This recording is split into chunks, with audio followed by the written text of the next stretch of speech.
So in philosophy I'm doing mostly continental philosophy and feminist philosophy, and I'm really interested in phenomenology and sort of studies of individualism and how relationships with other things and people are constituted. I mean, I knew I wanted to study history and anthropology, really looking at the imposition of Christianity on like certain cultures. Technically, my plan kind of focuses in the disciplines of social psychology and to a much lesser extent anthropology. I had my favorite term, which was training capuchin monkeys to work as service animals for people with spinal cord disabilities. Afterward, I came out of it really interested in how the monkeys were able to form bonds and connections, not only with their trainers, but with the recipients that they're placed with. Eventually, it kind of came down to an interest in intimacy and how people communicate with one another. So I was really interested in circadian rhythms and sort of how that affected our mental health and personal health.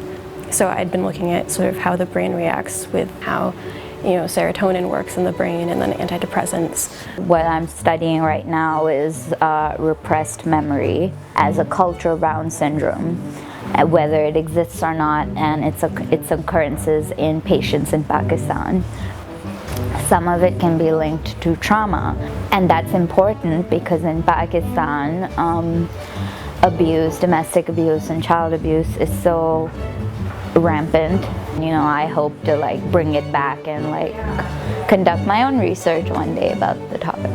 And just trying to figure out how it all sort of fits together and how the world of philosophy is organized. For me, it happened the most when I was reading Heidegger last fieldwork term, and it was like 150 pages into this crazy book that just most of the time makes almost no sense. And then at some point I sort of realized how everything fit together and the sort of fundamental questions that he is asking.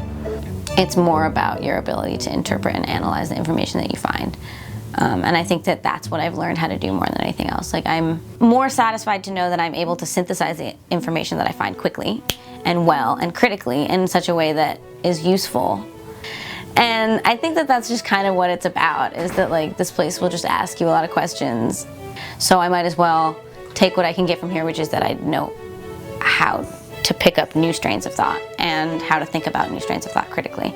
Your professor is obviously teaching you, but I think you end up teaching one another because you have an environment where people are coming from all different perspectives, and people see things in ways that you wouldn't have.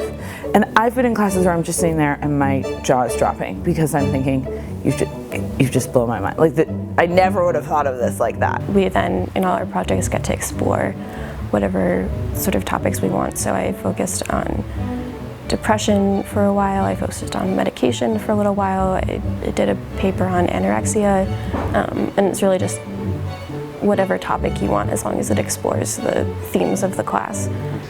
I think as long as you have an idea of what you're trying to get out of the course, you can kind of organize the work you do to be around a theme, regardless of whether that's the explicit intention of the class.